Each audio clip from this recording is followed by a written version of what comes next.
GG easy.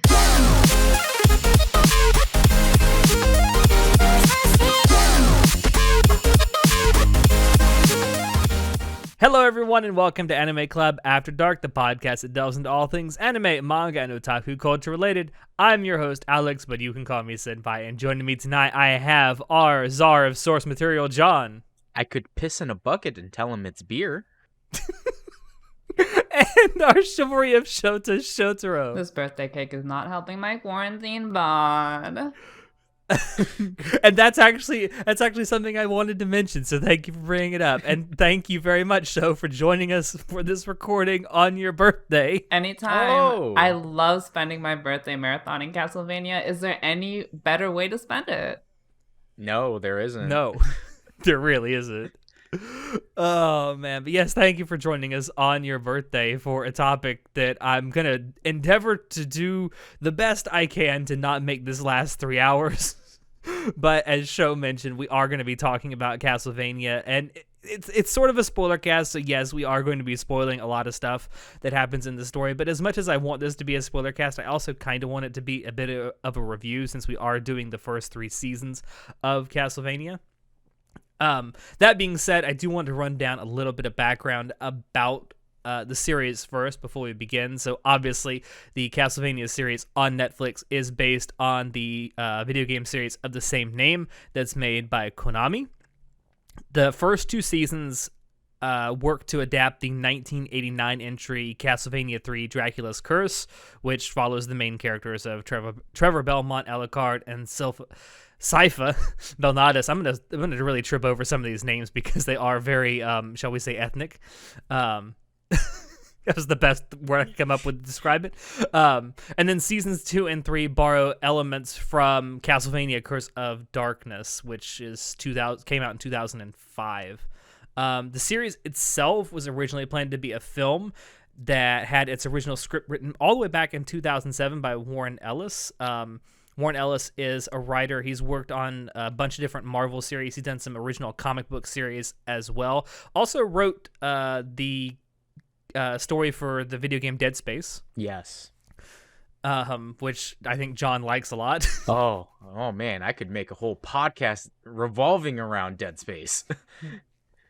But the concept itself ended up being in development hell until about 2015. When it was picked up by Netflix, and the first season itself premiered July 7th, 2017. Now, I feel like I know why it was in development hell. Castlevania is very popular among the people who like Castlevania. It's definitely... It's sort of a niche audience. Well, yeah, it's definitely a cult classic. Like, the people who grew up playing the games, like the earlier games, like, Castlevania 1, 2, and 3... they definitely are fans of it, and it's definitely left its mark in the video game world. Like, there's so many different copies of Castlevania, like Metroid and Castlevania. There's a portmanteau that a lot of people use to describe platforming games that have the same elements, and we call it Metroidvania. Mm-hmm. Right? It's left its mark on history, but Konami has in the past recognize that Castlevania isn't their big seller. Like, it doesn't make them that much money. Every time they release a game, it does all right, but it's not like a cash cow. But I feel like Netflix saw the potential in adapting this new dark and gritty animation based on this, like, kind of like it's not even kind of a niche like game that no one really talks that much about, but everyone knows it. Yeah, it's a Victorian horror story is what it is. Yeah, it's got vampires. Yeah, it's got like classic vampires, not bullshit vampires. Yeah, not bullshit vampires that sparkle. But God, is Castlevania an anime? That's actually the question I was going to ask, and the reason I asked that is because, Mal doesn't think that it is. My anime list does not think that Castlevania on Netflix is. In fact, if you go on my anime list and you search for Castlevania, the only entry that you will get is the 2005 manga adaptation of Castlevania Curse of Darkness. Oh. Mm. Well, that's not which is cool. not that great. Well, I personally think of it as an anime because it's based on a Japanese IP, so it's like in the, general vicinity of other Japanese products. So I'm like, whatever. It's Well, part of the fucking thing. when you have Mal, that's like, oh, all these Marvel animes that remember those Marvel animes? Yeah, I No, do. no. Sadly, the one thing I remember about it is that Deadpool is voiced by Dio. No way. Yes, he is. That's And he actually hilarious. talks about chimichangas. It's really great to hear the What word the heck? chimichanga in Japanese. Well, see, the thing is, I get why Mal wouldn't list this as an anime because it's not produced in Japan or anything like that. It's produced here in America Yeah, with help from yeah, like it's every other yeah, world producers. It's a multi international effort, right? It's a yeah, collaboration, but yeah. primarily it was made in America. So I mean, we've had this conversation before. Everything that's cartoons would be considered animation. Anything in animation should be anime, technically speaking. Yeah, it's like the Japanese think of anything that's animated can be called anime. Like SpongeBob is thought of as an American anime, Yeah. But SpongeBob So is not anime. SpongeBob. according to you. No. But according to the Japanese, it is. Oh, wait, was it according to you, Alex? I, not really, but I'm just Exactly. saying. I personally, yes, I think it's anime because it borrows a lot of its style and it's like, its narrative structure from anime. It's based on a Japanese IP. I mean, it ticks a lot of these boxes for anime. So I don't understand why it shouldn't be considered one. Yeah, especially since like you could argue, well, this Japanese IP was made originally in an English dub for the English viewers on Netflix, which is true. Okay. But so is Space Dandy, but Space Dandy's a freaking anime, isn't it? Yeah, Space Dandy is 100% considered an anime. It's on Mal. I mean, Yeah. But Space Dandy was made for the Western audience. So what's your damn yeah. point, Mal? Huh? Yeah, and also that's another thing that Space Dandy was worked on by a largely international team as well, although it was principally made in Japan. Yeah, so again, it's more than likely the fact that it was primarily made in America that Mm-hmm. it's not considered a Japanese anime, but who cares? Who cares Yeah, what Mal thinks, right? yeah. Then I how will will I put say it that on my top 10 Mal list? you How? won't. No! You won't. There's an easy solution to that. I will say that also a lot of the key animation is done by a team of Koreans, so that maybe that's another reason it's not considered an anime. But Listen. the production team for the second season did include staff members who had worked previously on Madhouse productions. So, I honestly don't think it's because key animation was done by a Korean team. Because key animation is outsourced a lot anyway in regular well, I'm anime. not saying that the Japanese are racist, but What? How did we Well, get no. here? Yeah, what the heck? We're talking about Castlevania, dude. But yeah, it's surprising. I didn't even know Madhouse people worked on this on the second season. I think in the latter half of the second season, you can definitely see a little bit of Madhouse influence. Well, there was a lot more care in the second. The last two episodes of the second season had a lot more effort in them compared to the True. rest of the season. Because True. I need to talk about the audio. All right, but I before we move on, I think all of us here are in agreement. This is 100% an anime, right? I'd call it an anime. Okay, so from now on, we're calling it an anime, not a cartoon. Well, same shit. But yeah, the music. The music was composed by Trevor Morris. So Trevor Morris is a composer who's worked on a bunch of things for a lot of different mediums. He's worked on movies like The Hills Have Eyes 2, Olympus Has Fallen. He's worked on television programs like The Tudors, and he's also done scores for video games like Need for Speed Carbon, which is probably the only Need for Speed with a god tier soundtrack, and Dragon Age Inquisition. So, like, they got some really good people to work on this show behind the scenes as well. Yeah, like the OST is pretty damn good. All right, like I do love the music. I love the inspirations, and it's just they play them for the most part. They play them at the right times.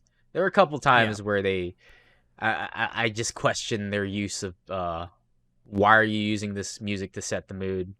But yeah, the music's pretty good. I will say in the first and second season specifically, there is a lot of really good use of string instruments to portray dread, and I like that a lot. Oh yeah, especially like in the scenes in Dracula's castle. Oh yeah, it was so good. Like it sets the scene really well. I honestly couldn't care about the OST except for season 3. I like the theme they used for Sala, where they would like play a foghorn every time he talked. It's like does that remind you of Dead by Daylight, perhaps? Sure. It's like a deafening foghorn. It's like, oh no, the monks are here. And I also really liked the creepy piano they played in Carmilla's castle. But yeah, I didn't really care for season 1 or 2. The soundtrack, you mean? Yeah, the soundtrack in season 1 and 2 isn't spectacular. Like I said, it's good though. It's very mood setting. It's appropriate. And I just really need to talk about season 2, episode 7. They fucking play Bloody Tears. Like if you guys don't know, when in that specific scene, it's when they enter Dracula's castle and they're like, all right, it's time to fight the fucking Night Horde and the vampires that are here. And it's the current mix, or I guess the new iteration of Bloody Tears, which is the recurring theme song of fucking Castlevania. Like from Simon's Quest up until now. There's so many variations of it, but I was just like, oh my god, Bloody Tears is playing! Like I lost my We don't talk about Simon's Quest. we don't, but it just blew my mind. I was like, I didn't think I'd hear any music from Castlevania, and then here it is. Again, I'm just like, it's been 11 episodes since I started watching this series, and I finally get some Castlevania music. Is it like when you got 8 episodes into Ace Attorney and you finally heard the cornered theme? Yeah, like it's, they didn't have to do it. I honestly don't think that, any type of adaptation has to have callbacks or anything like that to the original. I love it though. I love it when they do it properly, and oh my god, Bloody Tears is so good. It's a good song in general. I love the 8-bit version. That thing about not requiring callbacks is doubly true with like soundtracks, especially if you're adapting something that already had a soundtrack. Yeah, you're under no obligation to do it, and in another medium, something else might actually be more appropriate. The fact that they included it at all is a huge callback, and it's like fan service, really. Yeah, and thank the Lord it came back, because then it's like Sho was saying. Then season 3, it was like, oh, people like it when we make thematic music from Castlevania works. Wow. I do think it was funny, like in seasons 1 and 2 you had like this overarching like orchestral theme for the entire show. Yeah, and the chorals. Then, like there were certain scenes that had different kinds of music, like the scenes in Dracula's castle. But then in season 3 it's like, wait, why don't we just give everyone their own theme? Yeah, it's almost like they started realizing how to make a good show. but I will say this: the excellent use of certain instruments to portray different emotions is really well done with the score. Yeah, and which like is great. But then what was super lacking in the audio department was the fucking sound effects, man. Like they were. So season 1 is only 4 episodes long. Season 2 is like 8 episodes long. Season 1 definitely just felt like they made it to just like show off as a proof of concept. Yeah, proof of concept. Like fucking, this is the pilot. Like, hey, we made 4 episodes of Castlevania the anime finally. Netflix, do you want more? And then Netflix was like, let's launch this and see if people like it. And people fucking loved it because, again, Castlevania, it's a cult classic. There's a small niche of us that like it. And it's dark and edgy. Like, it's what's not to like about it. Well, I kind of equate how this show got started to how back in 2003, Sci-Fi Channel launched the reimagined Battlestar Galactica. They originally did it with I think it was a 5-episode miniseries that kind of set it was basically like a prologue. Yeah. and they threw it out there just to see, because the original Battlestar Galactica was the 1977, I think 78, and like they wanted to throw it out there and see, is there actually a market for this? Do people actually want it? And then they realized, yeah, a lot of people tuned in to watch this, and a lot of people loved it. So it's like, all right, let's greenlight a series. Yeah. So like, as much as I adore Castlevania, I hate the sound effects that they use. Like, they're not bad, but they're very stock, and the sound design is pretty garbo. Like, literally, as they're playing the fucking bloody tears, okay, and they're having the fight, and there's like people being thrown about and shit, they have like very little sound effects going on other than just like the like basic ting ting, and I'm just like, it feels so flat, Yeah. Like, even I would say in the first and second season, the only sound effects that were actually done well, like really well, were like when magic was being used. Those were done pretty well. those were all right. Yeah, like when Morningstar explodes for the first time, it makes that sound. It's pretty fucking cool. Yeah, or when they're looking at the transmission mirrors. Yeah.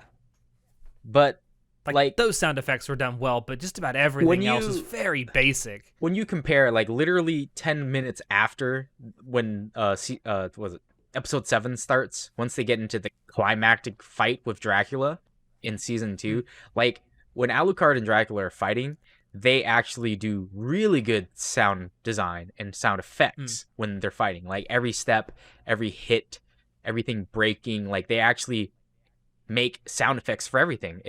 They put a lot of care into the climactic battle, which I loved. And I was like, it's like someone in the sound mixing booth was like, oh shit, I got money, I should use it. Yeah, and it's just jarring because you go back to the beginning of season 2, and it's like, let's take the scene when Isaac is cutting open the demon that came back, right?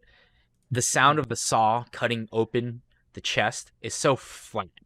Like, a lot of the sound effects, the battle effects, are super flat and basic. Like, it literally sounds like someone cutting into Jello. Yeah, it's the same sound effect repeated. I'm just like, dude, are you a college student or something? Did you use open source? Like, you working for free, bro? Like, what the fuck? This doesn't seem like it came from a studio of professional sound makers, like sound designers. Like, what the shit? Audio engineers, that's what they call themselves. But yeah, and it's not just that scene. Like, it's literally in every other scene from season 1 and 2, all the way until the end of season 2. Like, when Trevor fights in the Belmont Hold, it's very flat. Like, when he has the bone staff and he's fighting against that, like, bird, whatever, it's just like, it sounds like very basic. Oh, we're gonna use wooden sticks and we're gonna hit stuff, and it's very basic. And it's just like, it's distracting to me because I'm like, look at this cool action sequence that you're trying to give me. It's animated really well. Yeah. And I just hear this like flat, basic fucking noises. Like, a lot of game companies that, like, for example, Bungie, when they want to make sound effects, they go to extreme lengths to make their own unique sound effects. Okay? And that's what I fucking adore about the Halo games. It's very unique. And, for a show, I get it. You have limited time and resources, but come on, man. This is fucking 2020. Like, what the shit? Don't be doing this to me. Don't be reviving the series like this with great animation, decent story, great soundtrack, but then give me really shitty sound effects. But I will say that's something that could be fixed later, though. But season 3, they fix it. Like, yes, they don't make it amazing, but they make it a whole of a lot fucking better. Like, the sound engineers finally decided, hey, we should get our heads out of our asses and, actually make something that sounds real. Okay? Instead of having like 2 or 3 things playing at a time. Like, if you'll notice a lot in season 2, they'll have a lot of like inaudible parts where it looks like someone's supposed to be talking, but they're not talking. Right? It happens quite a lot, and I feel like they did that as just a budget choice. Like, we can't afford to have audio for every single fucking part of this, so we're just gonna make it inaudible and play the soundtrack. And it annoys me, it really annoys me. I can tell. Yeah. Should we move on to the stellar voice acting in this show? Yes, because All even right. though the sound effects were garbage, the fucking voice acting I adore. Right? If Yeah. you couldn't tell by my little tidbit in the beginning, I loved all the script acting they did in the English dub. Like I And they watched got this. established actors. Holy shit. I watched this in the Japanese dub as well as the English dub just to compare. The Japanese dub is all right. Like I didn't hate it, but holy shit, the English dub is like a million times better. The voice actor for Dracula does a phenomenal job of like portraying Dracula. Like Yeah. it blows my mind when I think about the voice actor who did I don't know who the voice actor is, but It's Graham McTavish. I don't know English voice actors, so but point is Dracula's voice acting was portrayed extremely well. Like when he was grieving, all of his emotions were conveyed. The subtle anger that he felt when he was being questioned by fucking what's that fucking gold whatever. You mean Godbrand? Godbrand, that guy. Thank you. I don't remember the Viking Goldeneye? vampire. Gold something gold. Yeah, Godbrand was like, when he called him a little vampire, and Yeah, that like, was good. Vampire. oh, I was just like, I got chills. I was like, oh, ooh, I can feel the emotion. This is great. And then just the script acting between like Sypha and Alucard and Trevor, I just loved it. You know, Yeah. like And it So, like back and forth. it all yeah, yes, it all flows so well. It's almost like they're all in the same room while they're recording this, which they might have been. I would hope so. But yeah, the witty banner between them was pretty funny in season 2. Like like I still remember it.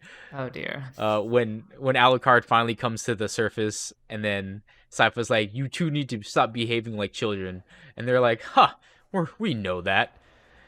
And then as soon as she walks away, Trevor's like, "Eat shit and die," and then Alucard's like, "Go fuck yourself." Yeah, They just like for some reason, I really didn't buy the witty banter between Alucard and Trevor.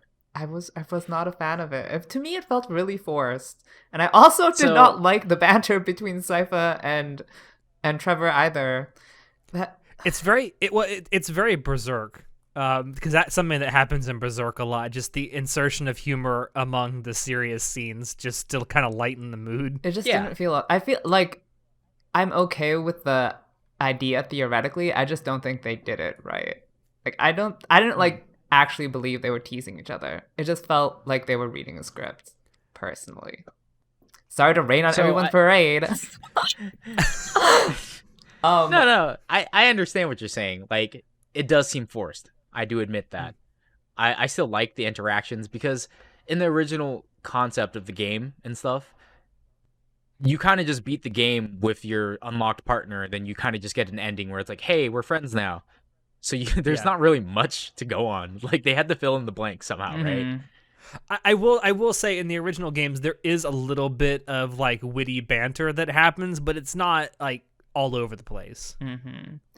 But yeah, like you were saying, the general quality of the voice acting was really good, especially for all the main characters. The only complaints I have was actually Godbrand, Sumi, and Taka. Those felt like C or D tier actors. Like they weren't even trying. So I was gonna bring that up because one of the things that the actors is a lot of them are of the ethnicity or from the place where their characters are supposed to be from. Like the voice actors for Taka and Sumi in season 3. Yes. Yeah, 3. Are actual Japanese American actors. Godbrand, the guy who played Wait, Godbrand, sorry. is a Swedish actor. American, so they're American citizens. Because they I'm don't not sure really if they're sound. I think they're Japanese living in American. America, but they're not actually American Oh, citizens. okay. That's why I see. I'd say Japanese Americans, but they are of Japanese descent, obviously. Using Yeah, Because it's Toru Uchikado and Rila Fukushima are Taka and Sumi's voice actors. Yeah, using ethnic accents can be really hard to get right, and I think Castlevania did it really well. they all felt Yeah. authentic, I guess because they were actors from their actual countries. And it didn't feel like patronizing or anything. It just felt like real. So I did like that Yeah. part. And and some of these people who are playing these characters from far-flung parts of the world are like English is not their first language. So the fact that they're able to do this at all and do it as well as they did speaks high volumes to their acting skill, I would say.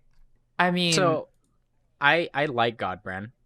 Um, I his acting is bad. Okay, I admit that, but I like the character. How he's just like, I'm a fucking Viking. Like, bring me I'm gonna go beer find and something to blood. fuck. Yeah, and I just loved how he portrayed this Viking like vampire. It was like this is Yeah. really cool. This is funny. Like I like I this. just I just like it because I've gotten so used to like when you hear like in a Japanese dub of an anime, they don't even attempt to do accents most of the time. But when you see like an English dub of an anime and you'll hear the obviously American voice actor attempt to do like a British accent or a Swedish accent, it's so oh bad. yeah, that's Yeah. when accents go wrong. Yeah. Um, It's like that's probably my biggest complaint about the English dub for the first two parts of JoJo's Bizarre Adventure is that it's these character or these actors are trying so hard to do ethnic accents and they suck at it. mhm. Yeah, Another so I'd say overall it's a good decision that they did decide to use like correct voice actors for their representative parts because it just sounds Yeah, better. Like it makes it feel it a little does. bit more authentic, and it makes me more pissed off because I'm like, hey, if you guys cared that much about how these guys sounded, why is the sound effect so bad? Yeah, Like what the shit, dude? I also appreciate I don't know. I mhm. just personally liked it. I also appreciate that they did really good sound mixing with the voices against the like OST and everything else going on because a lot of dubs I watch, the voices are not the same fucking sound level of the rest of the Yes. Yeah. show. But here the voices were perfectly matched with the sound level. So I applaud that. Yeah. Yeah. I don't know. I've heard some people say that some of the voice actors were difficult to understand because of their accents, and I can certainly understand that. But I think by and large, it was a really welcome addition, and I really want to see more of this in anime dubbing if we can. I know some of these actors are like, top bill actors from where they're actually from, so I can't imagine that they were necessarily cheap to get. I mean, I think that most of the stuff was understandable, but I watch it with subs anyways, so Well, okay. Well, I Dude, mean, same. that's cool. who doesn't I watch even shows watch with my subs? I don't What? know. I've always watched shows with subs, even if it's in English. I don't care. Exactly. I can't understand English. You think I speak English? What am I speaking right now? Nothing. I need to I read. don't know. Anyway, it just after hearing the same five voice actors in every anime dub I've ever seen for the last 2 or 3 years, it was nice to actually see real actors. It's like what John and I say about when we've done our Studio Ghibli films, the reviews that we've done so far. It's like it's so refreshing to hear actual actors doing these It roles. definitely adds more Yeah. personality to the show. Yeah, not to say that all Japanese dub voice actors are bad. No, some of them are actually really good, but more than 50% of them are mediocre to not good. Japanese or American? No, English dub voice Yeah. actors I'm talking Mhm. about. But anyway, I just wanted to bring that up because it's so unusual to see in English dubs. But moving on to art and animation, it's good. It's very good. I mean, for it's a really good argument for 2D hand-drawn animation. Like it's an art that's going away sadly, and it's a really good advertisement for why 2D hand-drawn animation is so good. I think Yeah. I mean, go ahead, show. Oh. I think the best part of this show, like of anything, is the fight choreography. Literally, that's Mm. Yeah. the pinnacle of what this show offers, and they do it really well. And the fight scenes are like really extended and overall really polished, and the animation in the scenes themselves are also really good. So that's what you come for, that's what you get. It's really well done. Yeah, And it's like these fights are not necessarily won by being stronger. They're like, especially the fights with Trevor, they're won by like cunning and guile and like your skill with the weapon, not who can produce the biggest landscape reducing fart. yeah, like I mean, Sypha's produced a lot of landscape reducing farts. Okay, yeah. fair. She uses a lot of fire. And ice, dude. Remember, she created the wall with ice, true. and then she did the And whole. she made stairs out of them. It's so cool to actually see magic being used for practical purposes. Yeah, the battles are exciting and fun, albeit sparse. Like, there's not a lot of whole battles. There's not a whole lot of battle scenes in season 2, but we do have the climactic Dracula fight, which is amazing. Yes. Storming the castle was cool too, albeit kind of shitty because of the bad sound effects, but whatever, I'll look past that because they have bloody fucking tears. And I will say one thing that was cool to see is how all the different vampires in Dracula's court, they fight just a little bit different. Yeah. They don't all do the exact same thing, and that was cool That to was watch. definitely cool, yeah. Refreshing. yeah, but I just, the fact that more than half of his court, his council of 12, didn't even get speaking lines. Yeah, I know, that was kind of sad, which is amazing considering how slowly paced the second season was. Like, you couldn't have given like 4 or 5 more of these people at least one speaking line. Like, I'm trying to think of his court, and literally only his 2 Forge Masters, Carmilla and fucking Godbrand, are the only people who talk. Cho and the rest. Cho also has one speaking line, I think. I'm pretty sure Cho doesn't say shit. I don't remember Until Cho season saying three. But anything. her character design definitely stands out, though. Yeah, she's Japanese and she's like Empress of the Mist. It's pretty fucking cool. Like, they have a lot of good designs. I love the monster designs. The Night Hordes. Yes. Like, they're not so creative. In season 3 they get a lot more creative. In season 1 and 2 you don't really get to see too much of that. Like, it's very basic standard, like, just basic standard nightmare shit. Like, it's not that bad, but yeah, season 3 definitely excels in showing you more Night Horde when Isaac is going around, like, creating his army and getting his own path. It's pretty good. I also like when they do establishing shots. I fucking adore the background art. Oh my god! I'm an edgelord at heart. Like, it's just like, oh yeah, this is so edgy and I love it. Like, oh, the dread. Oh my. I mean, Castlevania is definitely gonna put out that castle porn. Yes. Yeah. Like, I would hope with a name like that. With Dracula's castle too, like, oh, it's so cool when they do the establishing shot in season 2 when they come out of the Belmont Hold and there's the blood moon and we can see, like, the water comes out, you see a reflection of the moon, pans up, it's a blood moon now, and then you got Dracula's fucking superimposing castle. I'm like, oh yes, that's a good establishing shot. It's not very detailed or anything crazy. It doesn't look super amazing, but it's a great fucking shot. Yes. The castle itself is designed really well as well. At least for the outside. I love it. Yeah, well, they kind of were forced into designing it the way it is because of how it is in the game, but yeah, it's supposed to be super crazy and stuff. It still looks good. Also, the scenes where the castle actually moves in season 1 and 2, my god, those are animated really well.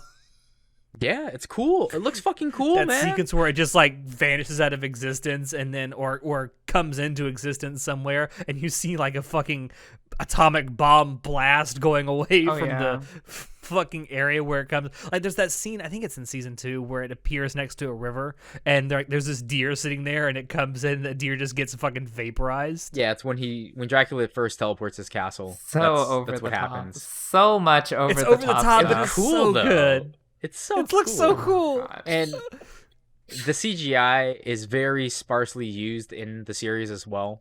Like, it's not even that bad. They use it for, like, mainly, like, the rotating gears and shit inside of, It's hard to even Gresham's- notice. The Infinite Corridor. It's not jarring at all. Well, they also use it in the Infinite Corridor in season 3, which I was going to talk about. That whole dream sequence, I think it's in episode 6 or 7 of season 3, where they have that dream sequence that Saint Germain has in the Infinite Corridor. That was trippy. If I were on drugs, I would have enjoyed that very much. Yeah, that was fucking that was nuts, a dude. long ass scene too. I know. It was. It was but I loved it because it was animated so well. it's reminiscent of Space Odyssey that did that. Yeah. Yeah, 2001: A Space Odyssey. At the very end, they have that the Star Tunnel corridor. Yeah. It's very much like that. it's just trippy. It's crazy.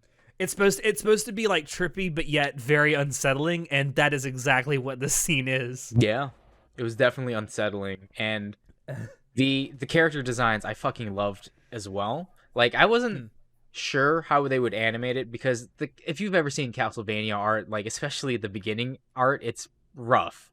They all kind of look like Conan the Barbarian, Oh. and it's rough. But then we get to everyone's like super buff and but then we get to Symphony of the Night where they're like, you know what? We're just gonna make everyone look like pretty boys, pretty elf boys, Yeah. high noses. which is why the show's art style is almost like exactly reminiscent of Castlevania Symphony of the Night, which was done by Ayami Kojima. Yeah. So I'm glad they took that direction because it looks better, honestly speaking. It's a really good design. Alucard certainly looks better that way. Yeah, for sure. And it's just really cool, man. I liked how each character looked. You know, it's when I think back to Castlevania 3, which this is based on for season 1 and 2, I just remember there's not a lot to go on. There's not a lot of art. Like it just looks bad. Yeah. But it's certainly by today's standards it does.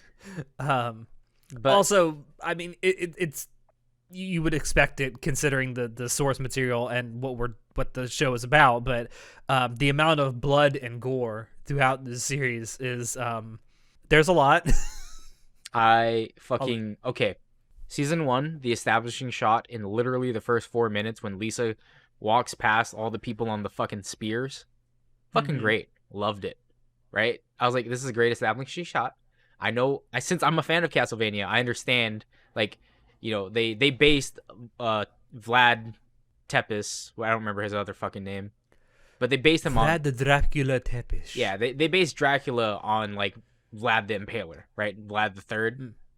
So that's why he has the pikes up and shit.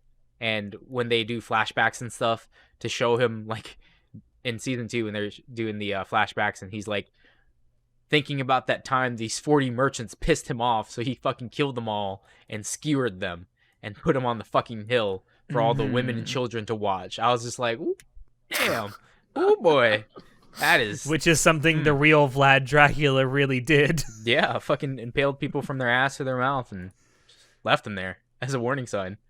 It's fucking nuts. And I'm glad that it wasn't just a blood and gore party. Like, there was a purpose behind it. Was there? No. You said like, so. Well, I mean, there are certain scenes that I'm pretty sure they exist only to be gory. Like 80% well, the thing is, of the gore is unnecessary. No. See, this is where you guys are wrong. So let me explain to you. The parts where they actually have a shitload of gore are the establishing parts. You know, when Dracula comes back and rains blood after a year, and all the fucking streets flow with blood. That was the establishing shot of like, this is his tyranny, this is his curse that Wallachia now has to like just take because they pissed him off and killed his wife. And every time there's like fights, and you can see like when the vampires are hunting, right? When Godbrand leads the merry band of the war council into the town to just fucking kill and eat, it's to show their vicious nature. Like, they don't care. You know, they use it very well to tell the story of like how vicious these vampires are. You say that, but then didn't they establish them as treating them as like livestock and not having malice towards them? So shouldn't they just be eating them? Isn't that like... Because Godbrand, he was the one who led the merry band of fucking the war council, right? And prior to that, he had that dream sequence where he was like hunting, right? Because he believes himself, because he was just belittled by Dracula.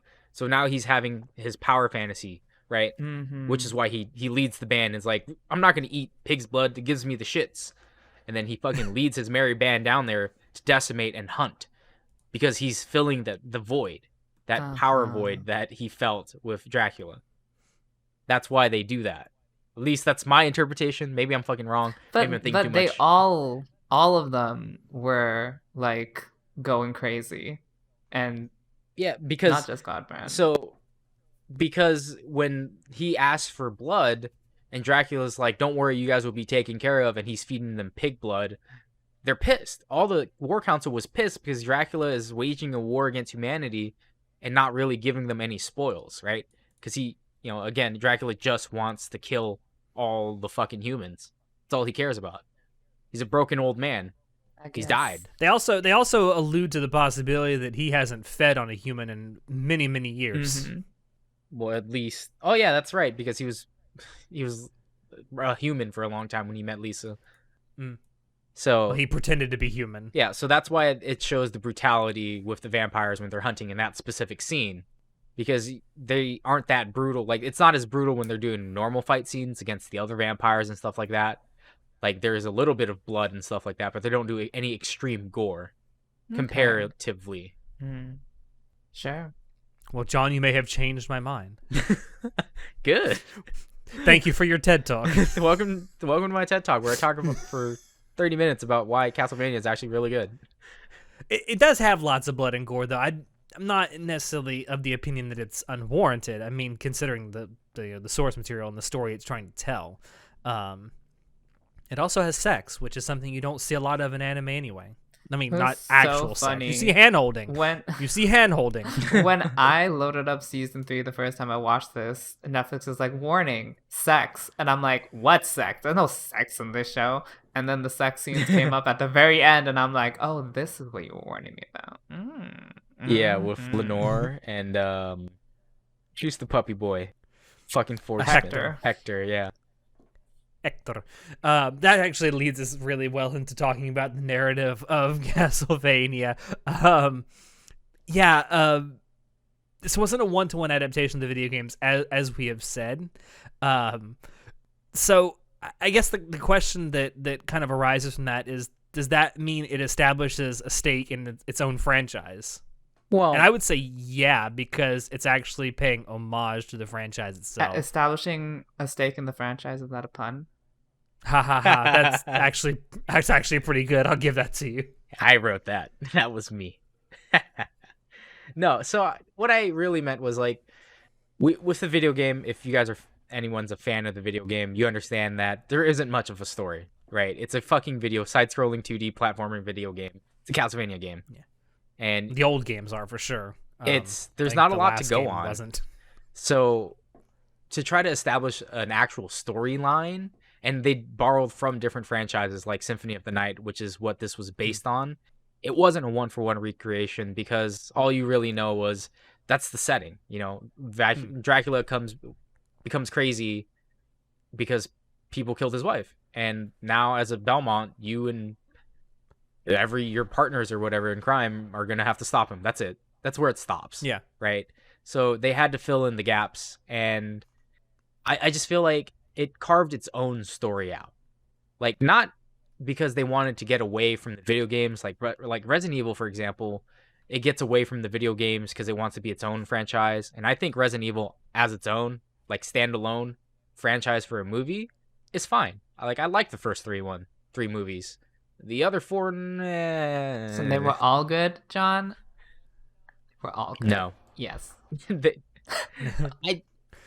I just Going to slowly back away from this conversation. just now. saying they flip flop a lot between, hey, look at the video game shit, to, oh no, we're our own thing and we're just gonna create some bullshit. But anyway, Doesn't matter, whatever. because the main character so- is hot and badass, so no one cares There you about go. video game. So personally, I would say that it not being a one-to-one adaptation of its source material actually works in this anime's favor, because I've seen a lot of video game adaptations or anime adaptations of video games. Most of them are not good. Yeah. And the reason is that a lot of anime studios attempt to make not necessarily one-to-one adaptations, but as close to possible one-to-one adaptations of the video games, because they're essentially trying to pander to the already established video game fan base, and that tends to work more often than not against the adaptation. And in this case, since they took an already established, like, setting and group of characters and wrote a cohesive story around it that the video game might have lacked, I think that works so much in this adaptation's favor. Yeah, As it does it really well. as someone who hasn't played the games or even heard of the games, I really didn't feel like the show was a standalone product.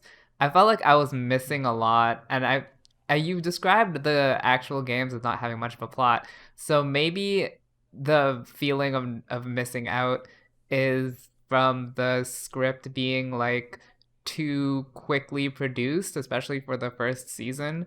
Like they couldn't pack Yeah. in enough like plot and character development.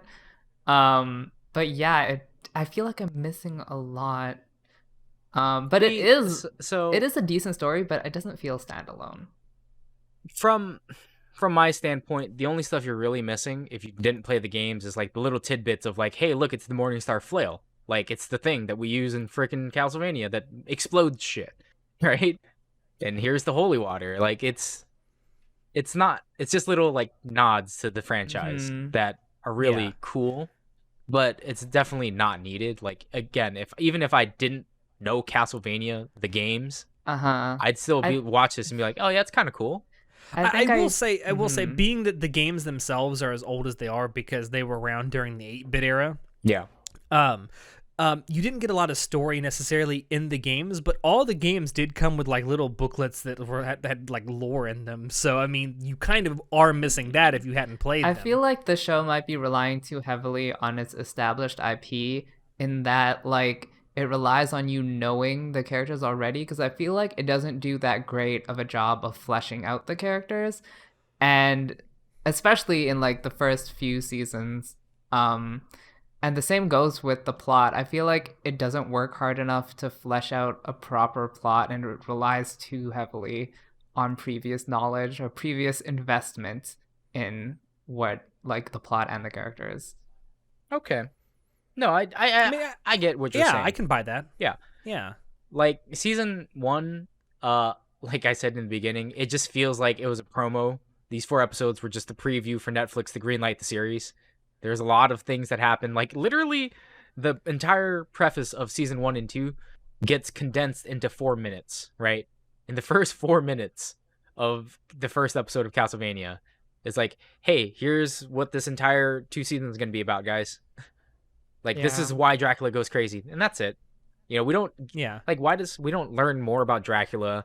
Like we don't know why he doesn't even kill Lisa immediately. We don't know why he has a soft spot for her.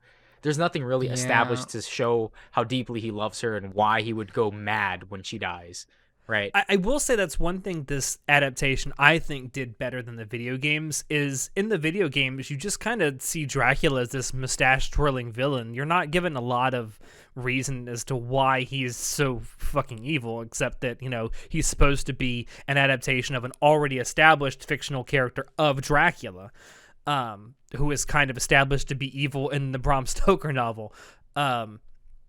But I like the fact that the anime gave him like this air of being just a tortured soul and not just a mustache twirling villain. Like he's doing this stuff because he wants revenge, but he's just so fucking tortured that he can't see beyond his own desire to just kill people for killing his wife. See, I Yeah. still see him as a mustache twirling villain because, yeah, he has a good reason for it, but in the end, what he's trying to do is still like brain dead. Like, I won't kill everyone. That's a really interesting and, nuanced motivation. No, it's boring Well, mustache so twirling villain. but here's the thing. At the end of season 2, like we see there's the point where he has the remote viewing mirror and he throws the cape in, right? Because he wants to test. You don't know why he does that, and it's because you learn later he knows that his court is going to betray him. He knows he's going to die. Mm-hmm. And when he's fighting Alucard, Alucard's like, "This is the world's longest fucking suicide letter," Mm-hmm. right? Because Hmm. he was right. When my mother died, you died too. And that was so true. And Dracula realized that, or he already knew that, but he was still angry, right?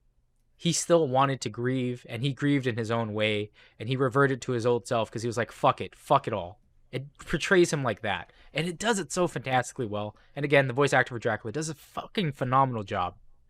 And It's like a table flip moment, really, is what it is. It's like, well, fuck it, I'm just gonna flip everything on everyone. yeah, and what it's even crazier because, oh my god, let me explain to you. Oh God, When- here we So here go. we go.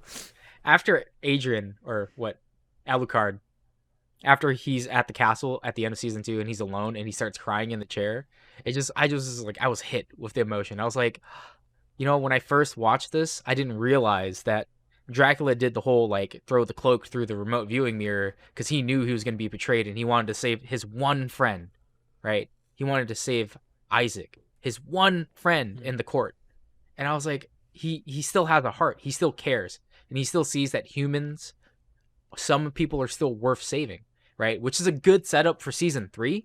I didn't know if they did that on purpose, but it was a great fucking setup for Isaac to like experience the world. And he's a bitter man who's been burned by the world before, and now he's like, I see there are kindness, but there's too much more evil in the world, and I should just kill them all anyway, right? It's a really good setup for that. But as Alucard and Dracula are fighting, and fucking again, amazing fight scene, amazing sound effects. They're going through the rooms, and then he gets to Alucard's room, and then he finally gets struck by the fact that he has gone mad. He's like, I can't believe I'm gonna kill my own boy. Like, what the fuck am I doing, Lisa?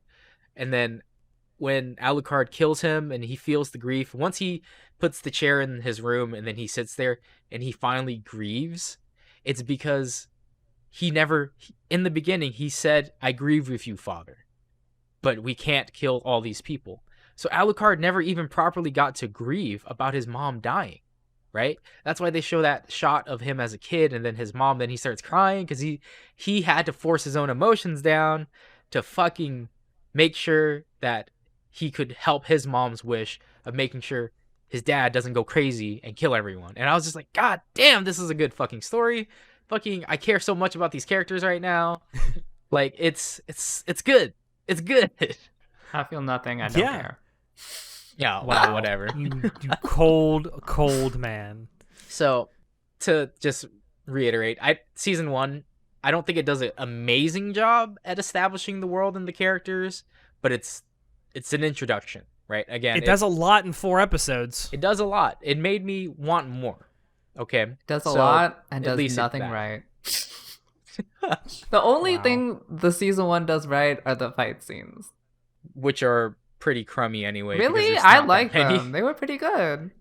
Yeah, like when he fights the stone cyclops. That was badass. That was Yeah. really cool. But overall, the pacing of the series was pretty bad. Well, especially in the second season. I feel like because it's- the War Council stuff, like the scenes of the War Council, they drag on, and then there's so few characters that actually have speaking roles. Yeah, and it's like, who is Carmilla? Why does she want to take control of Dracula's castle at Braila? Like, they spend so much time saying a lot and doing nothing. Now, the whole thing with Carmilla, I'm really glad they expanded on that in season 3, because if you had just thrown that out there and just left it hanging there, that would have been disappointing. Oh no, I would have been super pissed. But again, I don't know if they decided to do all of these things in season 2 in expectation of season 3. Maybe there's I think so. a bigger I think- story planned. I don't know. I think what they were doing was they were setting up some like threads that could be expanded into other seasons while also wrapping up the main story. That's what I think happened. Yeah, like They weren't entirely sure they were going to get a 3rd or even a 4th season, but they wanted to put some threads out there, just in case. maybe. And I don't really agree with that because it's like, isn't this supposed to be about Trevor and Sypha and Alucard? Like, Honey, I mean, it still kind of is. It's just not just I'm about more them. interested in the War Council than Trevor, Sypha, and Alucard. yeah, but they're the main people. Yeah, I get it. There's more intrigue in There's the more, vampire hierarchy they and developed stuff. like Dracula's court more than they developed the main characters. Yeah, so, and that's more of Which like is amazing Symphony of the considering Night. only 5 people got speaking roles. Yeah. But one thing I really hated was the Ex Machinas.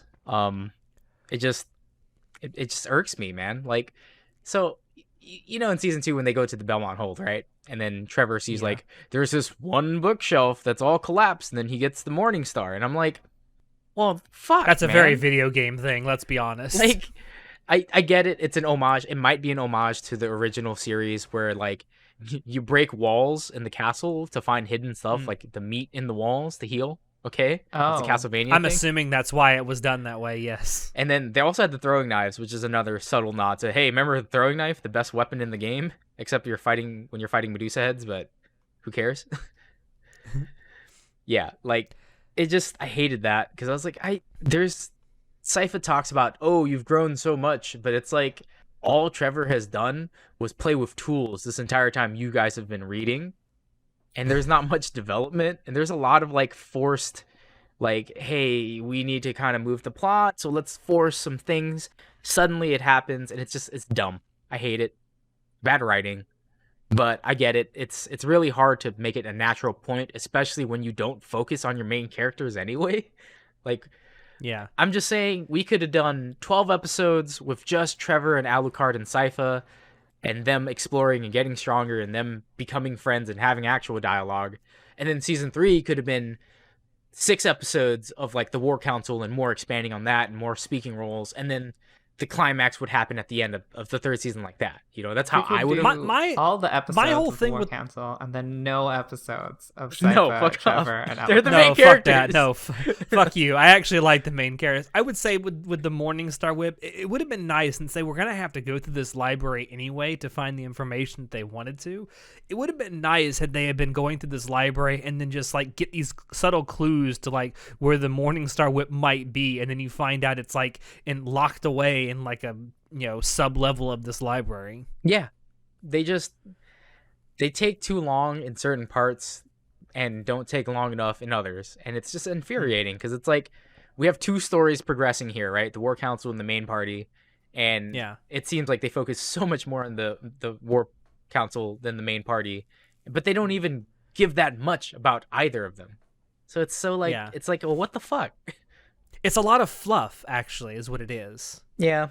And it's a shame. Not a whole lot of substance, which is why I think it feels like those are some badly paced episodes in the middle of the 2nd season. Yeah, but then when you get to the climax, because the climax of the 2nd season is great. Make you forget all of it. Make you think it was a good show. Yeah. And then we go into season 3, right? And the pacing is which has like 3 branching stories. Yeah, there's so much going on, and there's not enough focus. And it takes forever, right, to get anywhere. Oh. But it does lay the foundation for a lot of things to come, which I do appreciate. Like, I do appreciate that they spent season 3 developing more characters, fleshing out backgrounds, showing each path of each, like, party, right? And it's great. I will say, like, watching the Council of Sisters throughout the 3rd season, that was fun because like they're clearly evil and they enjoy being evil, and that's fun to watch. Love a sadistic dominatrix, especially when there's 4 of them. The whole season of watching Lenore seduce Hector, it's like I'm sitting there like, bitch, you weak ass man. Oh my. I mean, he is Don't lie. He is a pushover. Lenore's first temptation would have already hooked you. Don't lie. Yeah, this is true, Alex. I'm not saying I wouldn't have fallen for it, but I would call myself weak too. I really appreciated the psychological warfare that Lenore employed. That's really interesting. Like, as much as I love the fight scenes, which are great, just watching the psychological warfare between the characters sometimes is just so good. Yeah.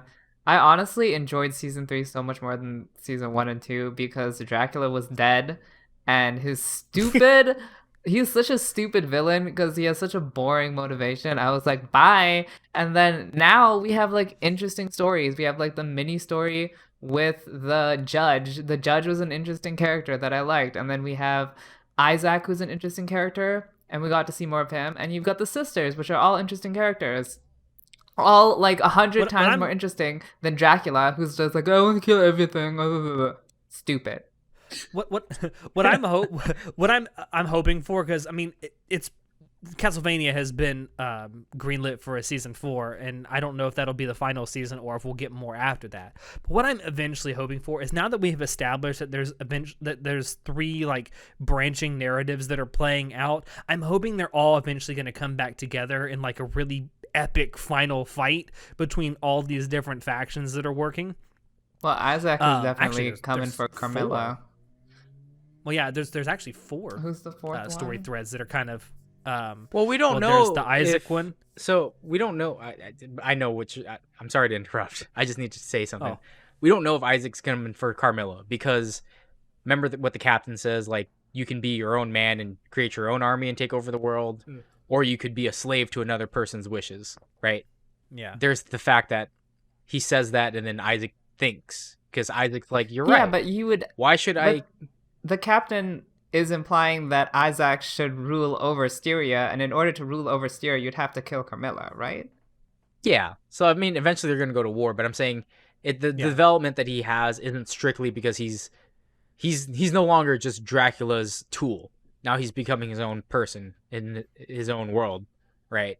After he experiences the greatness of people and the worst of people, and it's good development. I'm really hoping season 4 is a culmination of all the different stories. Like, and also I just need to talk about the story that show didn't mention, which was the Alucard story, where it has the orgy. Okay.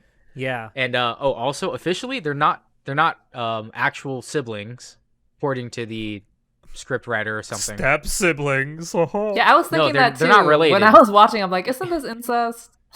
Yeah, I know. Me too. That's what I thought. I was like, didn't they call each other brother and sister? Hold on now. Apparently they were both orphans who were, put into the to show's court. So that's and they just called that. It's okay if it's not blood related. I got it. Yeah, well, it's because they, how the Japanese call themselves like brother and sister, even though because older like Nei-chan, whatever. It's like in English calling someone bro. No. Yeah, but they're not related, so that scene wasn't incest, guys. Keep it in your pants. Okay. Well, no, what I was going to say when I mentioned that was that, we have the 4 story threads, which, I mean, you can kind of say that Alucard's is sort of done, although I'm sure no, he's going to appear in season 4. So but the reason hold on. We have that. We have the thing with Trevor and Silpha. We also have the thing with Isaac and the thing with Carmilla and the sisters. So I'm hoping that either in season 4 or maybe we even get a season 5 that all of those things come together, like a la Star Wars Return of the Jedi, where you have like 3 or 4 different story threads independently happening and that all come together at the end.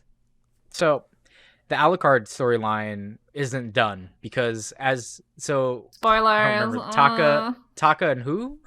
Sumi. Sumi, bitch. Sumi. So like it was a stupid storyline that I hated because it just like railroads itself.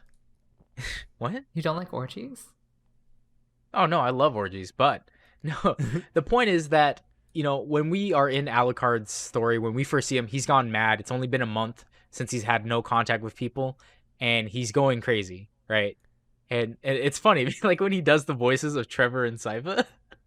That was funny. I laughed my ass off. It's so funny, but it's because he's going crazy. He's here by himself. My name is Trevor, and I have a small penis. And but when Taka and Sumi show up and he's trying to befriend them and realize that humans aren't complete pieces of shit, and then they do that complete 180 where they try to murder him after fucking having an orgy with him. And I was like, dude, what the fuck? There was no signs that they wanted to kill Alucard. I was also like, what the fuck is going on? Like, what the fuck, dude? You can't just fuck me in the ass and then try to kill me. Like, all this because you won't let us move the castle? Really? Like, I get that it does a really good job portraying, like, he is lonely. He may have tried to prolong it by not telling them the truth and the whole truth. But that could also just be the fact that, these are just 2 random people. It's not like he went on a fucking month-long adventure fighting night hordes and killing his own father over, like, he's still getting over the fact that he killed his own dad. Like, the patricide it's the guilt in him is heavy, right? So he wanted to have Sumi and Taka be the people to help heal his wounds, but at the end they betray him, and it pisses me off. But also I liked it because then what does he do? He is his father. He fucking pikes them. He spears him up. Puts him on his stick. Yeah, it puts him in the front. And I was just like, it's such a good foreshadowing that I like how Alucard is going to be more fucking like, oh, I hate humans. They're pieces of shit.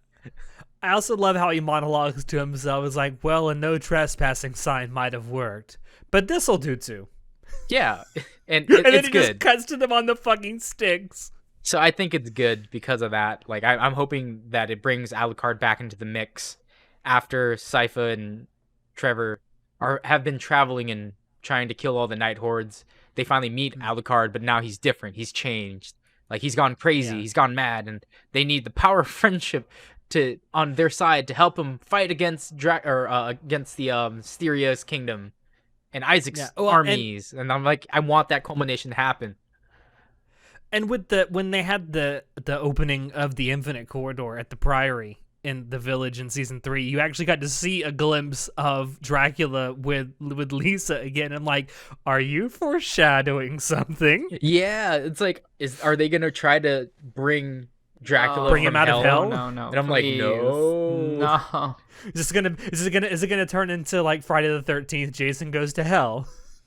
I don't know what that was for, other than just to show that, you know, at least Dracula's finally happy. You know, he wanted to die. He just chose to lash out at the world. It's pretty obvious he was sad, but I'm hoping that no one tries to bring him back from hell. Like, I'm pretty sure the War Council is going to try to bring him back from hell to try to control him or something. I don't know. Either that or Saint Germain will, because he's actually in the Infinite Corridor now.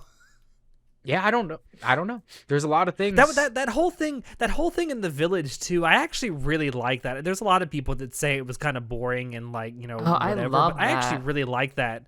Watching Trevor and Sypha be like investigators, like paranormal investigators, like Scully and Mulder. It's like a creepy mystery. I loved it. And like the revelation at the end that it's actually the fucking leader of the town that's been like killing people. Oh yeah, when the judge. I love that too. So I when we first see the judge leave the room where he's like huffing and puffing, wiping his hands, I'm like, oh no, something's up. See a child molester? Yeah, I don't know. And then they what open was happening. Yeah, because that happens like very shortly after you see the scene where he's accosting the child and it's like, you want those apples, right? Well, go to my apple tree and get 3 apples. And all of a sudden, like the next time you see him, he's like, sweat is pouring off of his face and he's coming out of a room and he locks the door behind him. I'm like, bitch, you just raped this kid, didn't you? Yeah, and then like when they go into the room and we see like all those tiny shoes, and I was just like, oh no. He rapes kids. He's not a child molester. He's a child murderer. He rapes kids then kills them. Oh no. And I was like, this is cool. Like, I hope Trevor kills him. But then like the whole revelation at the end, it's like, no, he just kills people who don't listen to him. And that's his sin. And I was like, oh, well, that's kind of lame. But I did like the whole the judge arc. Like it was I like the whole Sypha and Trevor thing. Like, I love that. It's like it's a cool revelation because you meet the judge at the very beginning and he's kind of standoffish and like, can I trust this person? And then like over the next few episodes, it's like, oh yeah, he's cool. You can trust him. He's just kind of a strict person. And then you find out he's a fucking murderer. He's a fucking psychopath. Yeah, I like how he's like, it was totally unnecessary to kill those people, but he just did it. It's just like, yeah. Because they pissed him off. Because they broke the rules. Yeah. And I was just like, that's... You know what? He didn't need any more motivation than he likes killing people who disobey him. I mean, why else would he call himself the judge, right? The judge. That should have been obvious from the start because he calls himself the judge. Although I think that was actually common in medieval times for like leaders of villages to just be called judge because they were judges. So maybe. But anyway. I was waiting for Sho to say something because he said... So speaking of murder, this show is very edgy, with all the fucking guts and gore everywhere. It seems like every single character has a character arc, how they realize how humans are shitty, and how they fuck them over. Like, literally every character, that's their character arc. And there's, like, literally anti-Christian sentiments in every episode, which... Okay, for me, it's a bit... All of this is very over the top. I don't know. I guess this is the point of Castlevania. And that's the appeal of it.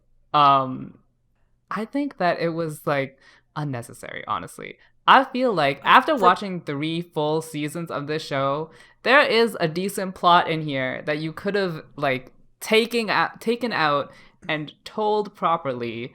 And all of this edgy stuff is like distracting from the plot because it just makes it seem stupid when I feel like there's an actual decent story to tell.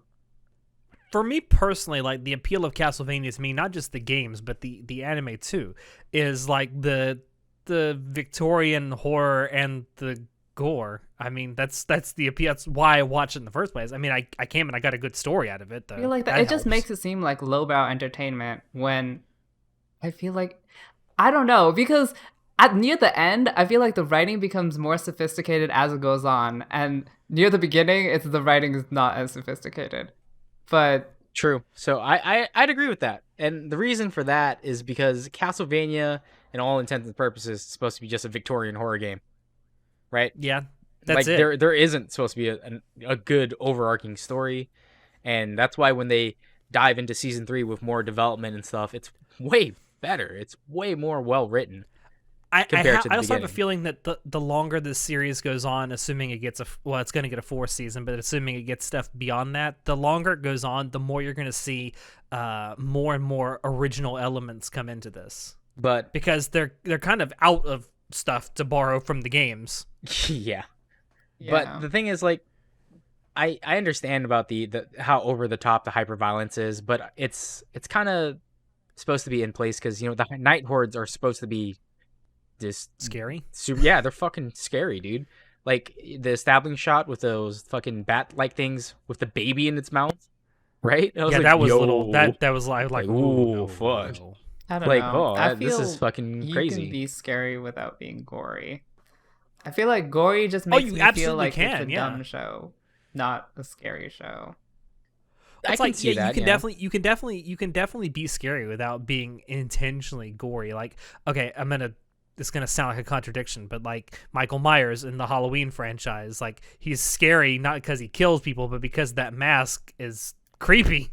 Yeah, it feels like they wanted to go multiple different directions along this production line between season 1 and season 3, and I mean, in the end, it's a bit sloppy where they're trying to go, but I mean, it was still enjoyable. So I guess I'm glad they chose to continue, but I definitely see that the edginess that they were going initially doesn't necessarily match up with the story that they're trying to tell at the end, because literally at the end we're having like a political feud between and I'm like, this is the gore has no service here. But you could actually lob the same criticism at something like Game of Thrones, which in its first season or 2 did nothing but throw gore, violence, tits and ass at you in hopes that you would stick around, and then as the story progressed, it got more and more like political and like conniving. It's funny that you mentioned tits and ass, because like the sex scene in season 3 I felt very tasteful. It didn't feel edgy at all. So no, it didn't. Yeah. It actually did feel kind of like... I feel like honestly, the writing's all over the place. But I did enjoy it, but they could have tightened what they were trying to do up. They clearly changed direction between what they're trying to do. Well, yeah, because... they ran out of source material. Dracula's not there anymore. Yeah. Which I'm so thankful for. Good Drac, yeah. Stay away, don't come back. The only reason they were using the gore in the beginning was to just showcase how violent and angry Dracula is and how crazy fucking fucked up the vampires are. Like, that's all it was. It was used to illustrate a point. I just liked it in the beginning, the season 1 and 2 with the stuff, because I thought it was used well. It is over the top, but it tells a good story of his rage and the cruelty of vampires. And also the scene in season 1 where that demon comes into the church and the deacon or whatever. Talks to the bishop. Mm-hmm. Yeah. The bishop's like, "You can't be in the house of God." He's like, "God's not here. Your God doesn't love you." Mm-hmm. And I was like, "Wow, I love this." Oh my god. Oh, eat his face off. Oh no. Impale him. Spray blood. Give like him a I was kiss. waiting for it. Yeah. "Let me give you a kiss." And then he fucking eats his fucking face. Mm-hmm. Ah, so good. Anyway, I thought it was used tastefully and well. So fuck you. Tasteful I definitely face don't. eating. I feel like the people that are dying are literally making ahegao faces. Like it's almost they're almost making ahegao faces. Like there's I can't. As someone yourself who liked Kakegurui, you should be used to that by now. Okay. Okay, Alex. Okay. Okay. Am I wrong? Listen, there's No. a time and a place for ahegao. Some people enjoy death. No. All right, we've been talking about this for over an hour now, so I definitely think it's time to wrap this up. So I'll ask a couple of questions here to wrap this up. We've kind of hit on this, but I'll ask it again. How do you guys think this compares to other anime adaptations of video games? Because I think it's actually a pretty damn good video game adaptation. It's better than all the other fucking video game adaptations. Yeah. Like Azure Lane. No. Has that even Well, ever... I wasn't even... Like, most video game adaptations are literally shameless product plugs. This is actually Yeah, trying they to do are. something.